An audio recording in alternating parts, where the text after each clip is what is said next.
기도하겠습니다. 하늘까지 함께 갑시다. 하늘까지 함께 갑시다. 요즘에 교회에서 이렇게 인사하는 것이 트렌드입니다. 그래서 제가 한번 흉내를 내봤습니다. 우리 유구전원교회 성도 여러분 안녕하십니까? 안녕하세요. 서천교회를 섬기는 임승민 목사라고 합니다. 이번 손질이 주말 공예를 통해서 유구전원교회를 방문할 수 있게 해주신 우리 하나님께 감사드리고 초청해 주신 여러분들께 진심으로 감사한 마음을 표현합니다. 오늘 저는 또 하나의 신앙 고백, 또 하나의 신앙 고백이라고 하는 제목으로 하나님의 말씀을 살피려고 합니다. 우리 다 같이 로마서 10장 9절로 10절의 말씀을 다 같이 읽겠습니다. 시작. 내가 만일 내 입으로 예수를 주로 시인하며 또 하나님께서 그를 죽은 자 가운데서 찾으신 것을 내 마음에 믿으며 구원을 받으리라. 사람이 마음으로 믿어 의에 이르고 입으로 시인하여 구원에 이르느니라. 아멘. 갑돌이와 갑순이의 슬픈 사랑 이야기를 잘 아시죠? 예.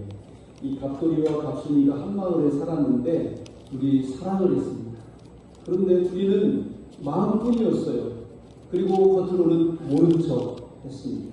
그러다가 갑순이가 시집을 갔습니다. 시집 간 날 첫날 밤에 달 보고 울었습니다. 갑순이 마음은 갑돌이 뿐이었기 때문입니다. 그런데 겉으로는 안 그런 척 했다고 하는 것입니다. 갑돌이도 화가 나가지고 장가를 갔는데 장가 간 날 첫날 밤에 한없이 울었습니다. 왜요? 갑돌이 마음도 갑순이 뿐이었기 때문입니다. 근데 겉으로는 고까지껏 그렇게 한 것입니다. 서로 사랑했고 행복한 가정을 이룰 수 있었던 갑돌이와 갑순이가 왜 이렇게 된 것입니까? 왜 이렇게 된 거예요? 사랑을 마음으로만 했기 때문입니다. 서로가 사랑하면서도 사랑을 서로에게 고백하지를 않았기 때문입니다. 그러다가 사랑하지 않는 사람과 결혼을 하고 말았고 결혼한 후에도 서로를 그리워하며 눈물 짓는다고 하는 것이 이 갑돌이와 갑순이 노래에 담겨진 진실입니다. 여러분, 표현하지 않는 사랑, 고백하지 않는 사랑도 아름답다고 말할 수 있겠지만 슬픈 사랑입니다. 더 큰 행복을 누리지 못하는 사랑이지. 오늘 본문의 말씀 끝에 있는 부분 다시 한번 읽어보겠습니다. 사람이 시작. 사람이 마음으로 믿어 의에 이르고 입으로 시인하여 구원에 이르느니라. 아멘. 이 말씀은 우리에게 신앙생활에 두 국면이 있다고 말씀해 주시고 계십니다. 첫째는 마음으로 믿는 단계이고 두 번째는 입으로 시인하는 단계가 있다고 하는 것이죠. 이것을 사도 바울 선생님은 뭐라고 이야기했냐면 마음으로 믿어 의에 이르고 입으로 시인하여 구원에 이른다, 이렇게 말씀을 해 주신 것입니다. 성경은 마음으로 믿어 의롭게 되는 것이 신앙생활의 끝이라고 말씀하지 않습니다. 그 다음 단계가 있다는 것이죠. 그것이 무엇이에요? 입으로 시인하여 구원에 이르는 단계인 것입니다. 그래서 성경적 신앙은 예수님을 마음으로 믿어 의롭게 되는 것뿐 아니라 그 의롭게 된 상태를 유지하는 것을 포함하고 있는 것입니다. 마음으로 믿어 의롭게 된 상태를 유지하는 것이 신앙 상태인데 그 비결은 우리가 마음으로 믿는 것을 우리의 입으로 꼭 뭐 할 필요가 있다는 거예요? 시인할 필요가 있다는 것입니다. 즉 우리가 마음으로 믿는 것은 우리의 말과 행동으로 표현하고 겉으로 드러내야 한다고 하는 것입니다. 그러므로 우리 유구전원교회 모든 성도님들 이 사실을 꼭 기억하시기를 간절히 바랍니다. 우리의 마음에서 시작된 우리의 믿음은 우리의 삶을 통해 표현되고 그 다음에 어떻게 하고요? 고백하고 그 다음에 또 어떻게 해야 된다고요? 증거되어야 한다고 하는 것입니다. 제가 이 말씀을 좀 세게 했더니 이게 막 자동으로 넘어가겠어요? 성경이 하나님의 말씀이라고 하는 우리의 믿음은 그 그 성경을 부지런히 읽고 연구하고 말씀을 나누는 삶으로 표현하고 고백되고 증거해야 합니다. 그리고 하나님께서 창조주시라고 하는 우리의 믿음은 창조의 기념일인 제7일 안식일을 기억하여 거룩히 지키는 것으로 표현하고 고백하고 증거될 필요가 있는 것이죠. 그리고 예수님께서 나를 위해 십자가에 달려 돌아가셨음을 믿는 우리의 믿음은 침례와 성만찬 예식을 통하여 표현하고 고백하고 증거될 필요가 있습니다. 성령 하나님의 존재에 대한 우리의 믿음은 성령님의 깨우치심과 인도하심에 대한 우리의 순종으로 표현되고 고백되고 증거되어야 합니다. 예수님이 다시 오시는 재림에 대한 우리의 믿음은 땅끝까지 새 천사의 기별을 증거하는 우리의 전도 사명을 통해 표현되고 증거되고 또 이렇게 고백되어야 할 것입니다. 그러므로 마음으로 믿는 것은 입으로 시인하는 것, 이것이 바로 다른 신앙이고 다른 믿음이라고 하는 것입니다. 오늘 저는 청지기 주말 부흥회를 맞이하여 우리가 하나님께 드려야 할 여러 신앙 고백들이 있는데 이 11조와 헌금을 통한 신앙 고백을 좀 더 구체적으로 말씀드리기를 원합니다. 이 11조와 헌금 제도는 하나님께서 우리의 주인이 되신다고 하는 것에 대해서 우리의 믿음을 표현하고 고백하고 증거하는 그러한 행위입니다. 인간의 삶을 구성하는 두 개의 요소가 있습니다. 그것은 시간과 재물입니다. 모든 사람의 인생은 길거나 짧은 시간과 많거나 적은 재물로 구성되어 있다고 하는 것이죠. 그러므로 우리는 시간을 통해서도 하나님의 주인 되심을 고백해야 하고 또 우리가 가진 이 재물을 통해서도 하나님의 주인 되심을 고백하는 삶을 살아야 하는 것입니다. 시간을 통해서 하나님의 주인 되심을 고백하는 것이 예배이며 특별히 안식일을 기억하여 거룩히 지키는 것입니다. 안식일을 지킨다고 하는 것은 내 시간의 주인, 내 인생의 주인이 누구시라는 사실을, 하나님이시라고 하는 사실을 고백하고 표현하고 증거하는 신앙 행위인 것입니다. 한 주일에 이 하루를 안식일로 지키지만 안식일만 하나님께 속한 날이라고 하는 고백이 아니라 나의 전 세계가 다 누구의 것이라고요? 하나님께 속한 것이라고 하는 믿음을 고백하는 것입니다. 여러분의 평생에 안식일을 통해서 하나님을 주인 되심을 고백하는 아름다운 삶을 살아가게 되시기를 주님의 이름으로 축복합니다. 그리고 재물을 통해서 하나님의 주인 되심을 표현하고 고백하고 증거하는 삶이 11조와 헌금이라고 하는 것입니다. 근데 어느 시대를 만국하고 하나님께 드리는 예배에는 항상 무엇이 뒤따랐습니까? 이 예물이 뒤따랐다고 하는 것이죠. 인생의 두 요소인 이 시간과 물질을 하나님께 드림으로 하나님이 내 시간의 주인일 뿐만 아니라 내 모든 소유의 주인이시라고 하는 사실을 고백할 필요가 우리에게 있는 것입니다. 그래서 오늘날 이 기독교 신앙이 점점 세속화되고 인본주의화되어 가고 있는 그러한 시점에서 예배와 예물을 통한 신앙 고백 정신이 점점 흐려져 가고 있더라고 하는 것이죠. 마음이 중요하지 예배 드리는 날이나 시간이 뭐 그렇게 중요하냐.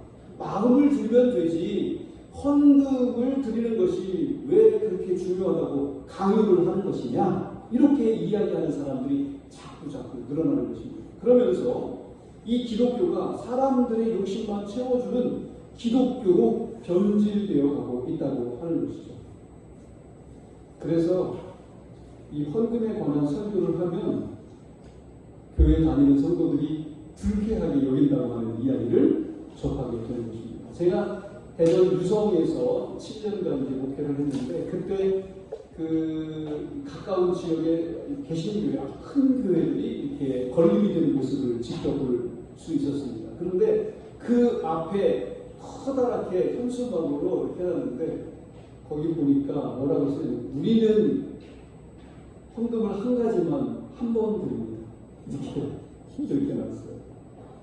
11조 따로 구분하지 않고 월정 헌금 이런 거 따로 구분하지 않고 감사헌금 드리지 않고 그저 내 생활의 몇 %만 이렇게 한번 하나님께 드리면 된다는 것입니다. 매력 있어요? 매력 있지요. 헌금 제도가 하나님의 주권을 인정하는 동시에 사람의 이기심을 제거하는 거룩한 목적으로 주어진 복임에도 불구하고 이 헌금 제도를 부인하거나 무시하는 경향이 점점 강해져 가고 있는 것입니다. 여러분, 이거는 대단히 심각한 문제가 아닐 수 없다고 하는 것이죠. 왜냐하면 이 11조와 헌금은 우리 신앙생활에서 결코 간과할 수 없는 신앙 고백이기 때문에 그렇습니다. 우리는 마음으로 믿는 것을 우리의 입으로, 우리의 삶으로, 우리의 행위로 시인할 필요가 있는 것입니다. 여기 마태복음 10장 32절 말씀 다 같이 읽겠습니다. 시작. 누구든지 사람 앞에서 나를 시인하면 나도 하늘에 계신 내 아버지 앞에서 그를 시인할 것이요. 예수님께서는 누구든지 사람 앞에서 나를 시인하면 내 아버지 앞에서 나도 그를 시인하겠다, 이렇게 말씀을 하십니다. 우리는 우리의 입으로, 생활로, 안식일 주수로, 11조와 헌금으로 예수님을 시인해야 합니다. 이것이 바로 살아있는 신앙 고백이 될 것입니다. 그래서 다른 기독교 교파들과 비교했을 때 우리가 몸담고 있는 제7일 안식일 예수 재림교회의 헌금 제도는 매우 독특하다고 하는 것입니다. 우리 재림교회의 헌금 제도는 적어도 3가지 단계의 신앙 고백이 녹아져 있고 각 헌금은 그 정신에 맞게 사용되도록 되어 있습니다. 어떤 경우에도 이 헌금 정신과 맞지 않은 사업에 사용되지 않습니다. 다 같은 하나님의 죄송합니다. 다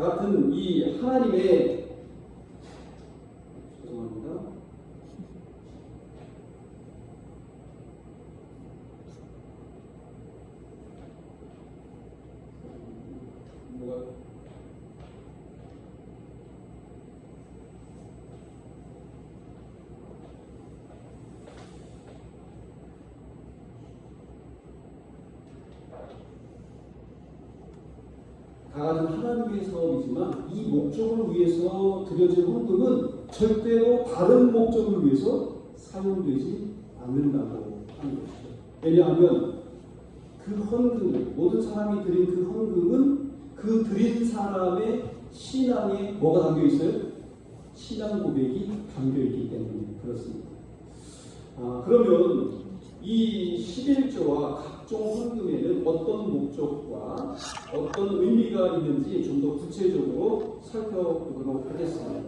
우리가 하나님께 드리는 예물은 11조와 헌금으로 구분되는데 말라기서에서는 이 11조와 헌금이라고 되어 있지만 11조는 말 그대로 우리 수입의 10분의 1을 말하는 것이고 헌물은 11조 외에 우리가 자원하여 드리는 각종 헌금인 것입니다. 그래서 헌금은 세계적인 위한 그 사업을 위한 헌금이 있고 한국 사업을 위한 헌금이 따로 있고 그리고 우리 교회의 사업을 위한 헌금으로 그렇게 구분되어진다고 하는 것입니다. 세계 사업을 위한 헌금은 안식일 학교 시간에 드리는 대부분의 헌금, 예를 들면 안식일 학교 헌금, 생일 감사 헌금, 투자 헌금 이런 것들이 다 어디를 위해서 사용되는 거예요? 세계적인 선교 사업을 위해서 사용되는 헌금인 것입니다. 그리고 한국 사업을 위한 헌금은 안식일 예배 시간에 드리는 헌금으로 다양한 목적 사업에 사용됩니다. 그리고 우리 교회 사업을 위한 헌금은 월정 헌금, 감사 헌금, 구호 헌금, 예를 들면 도르가 헌금 같은 거 이런 것들이 거기에 포함되는데 그런 것들이 우리 교회의 선교와 교회 운영을 위해서 사용된다고 하는 것이죠. 그렇다면 이 같은 11조와 헌금에는 어떤 신앙 고백이 들어있는지 우리 함께 살펴보도록 하겠습니다. 첫째, 11조는 내가 누구라고 하는 고백이 담겨 있다는 거예요? 하나님의 자녀라고 하는 고백이 거기 담겨 있습니다.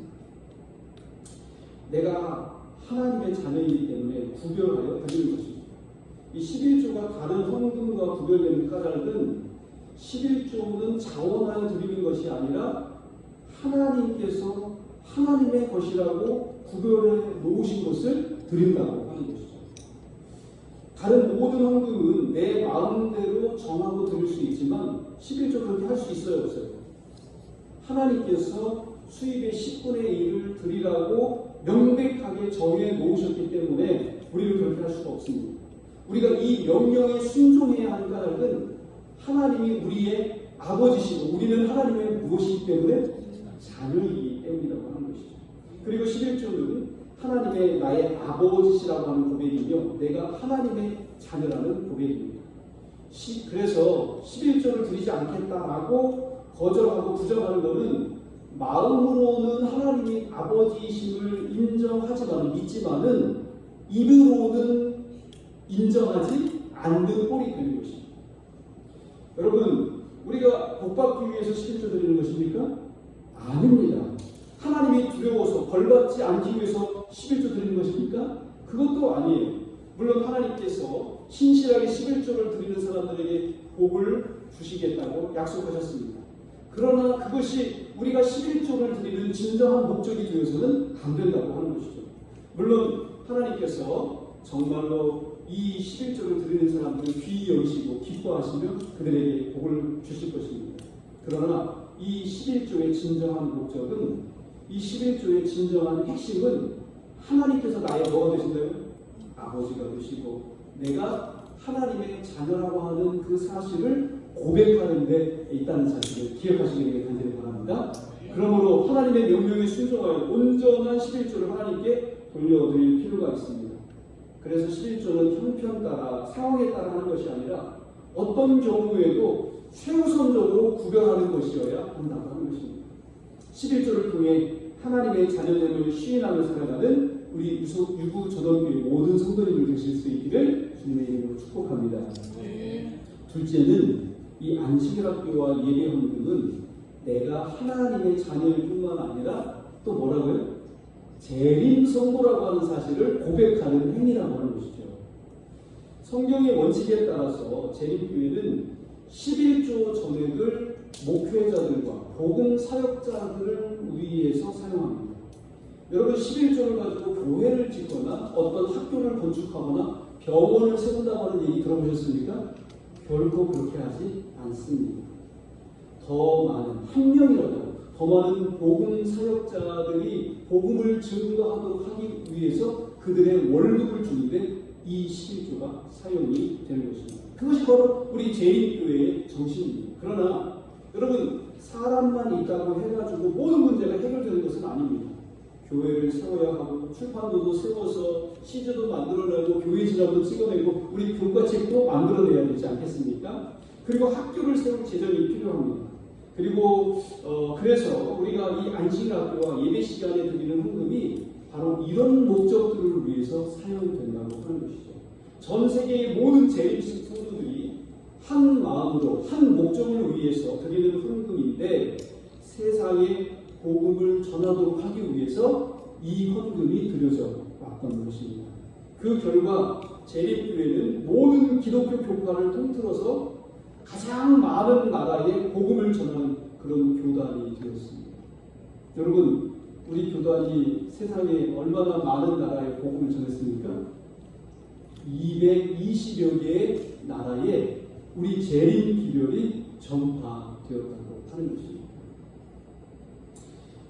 우리가 전한 이러한 목적으로 헌금을 드리는 것은 재림교회가 세상에 존재하는 목적, 즉 세천사의 기별을 땅끝까지 전하는 거룩한 사명에 동참하기 위한 것입니다.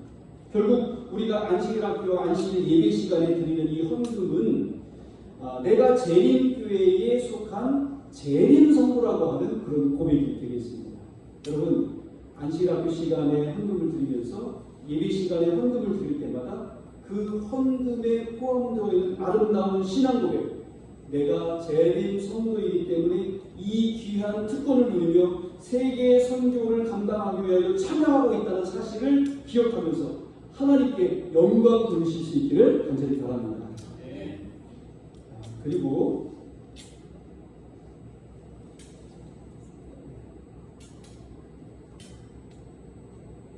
죄송합니다. 컴퓨터가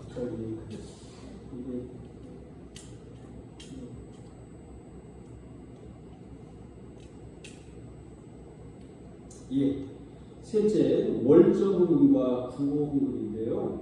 이것은 어떤 신앙 고백이 있냐면 내가 하나님의 자녀이고, 두 번째로는 재림 성도이고, 그 다음에 세 번째로는 우리가 유구 전원교회 일원이라고 하는 의미가 바로 여기에 담겨 있는 것입니다. 성경이 정한 원칙에 따라 11조의 일원으로 교회가 정한 원칙에 따라 안식일 앞에서 드리는 헌금과 안식일 예배 헌금의 절반의 단 한 푼도 우리 교회를 위해서 사용되지는 않는다고 하는 것입니다. 여러분, 11조와 또 우리가 안식일 학교 시간에 드리는 감사 헌금을 제외한 나머지 헌금은 다 어디로 올라가요? 화폐로 올라갑니다. 우리 교회가 절대로 사용하지 않습니다. 따라서 우리 교회의 선교 사업과 교회 운영을 위한 재원이 반드시 있어야 하는데, 이 일을 위해서 매월 일정액을 정해서 드리는 헌금이 바로 어떤 헌금이에요? 월정 헌금입니다. 그리고 어려운 이웃을 돕기 위한 재정을 위해서 드리는 헌금이 바로 구호 헌금, 도르가 헌금인 것입니다. 이 월정 헌금과 도르가 이 헌금도 완전히 분리되어 있어서 드려진 목적대로만 사용된다고 하는 것이죠. 월정 헌금은 우리 교회의 복음 사업을 추진하기 위한 우리 교회 운영의 주 재원인데, 여기에 안식일 학교에 드리는 뭐가 표현된다고요? 감사 헌금이 표현되고, 예배 시간에 우리 안식일 예배 시간에 드리는 헌금의 일부 헌금, 요즘에는 헌금 제도가 조금 바뀌어가지고 통합 헌금이라고 그러죠. 이 통합 헌금에서 일정 부분은 교회가, 그 다음에 화폐로 한 40몇 %가 화폐로 또 올라가게 됩니다. 이런 것들이 바로 우리 교회의 선교 자금과 운영비로 사용된다고 하는 것입니다. 그래서 월정 헌금은 내가 유구 전원교회 가족이기 때문에 드리는 헌금이며, 내가 유구 전원교회의 일원이라고 하는 신앙 고백을 담고 있는 것입니다. 하나님의 자녀라면 당연히 뭘 드려야 돼요? 하나님 앞에 11조를 구별해야 하고, 우리가 재림 성도라면 당연히 뭘 구별해야 돼요? 선교지를 위한 헌금을 드려야 합니다. 우리가 유구 전원 교회의 일원이라면 당연히 뭘 구별해 드려야 되겠습니까? 월정 헌금과 구호 헌금을 드려야 한다고 하는 것이죠.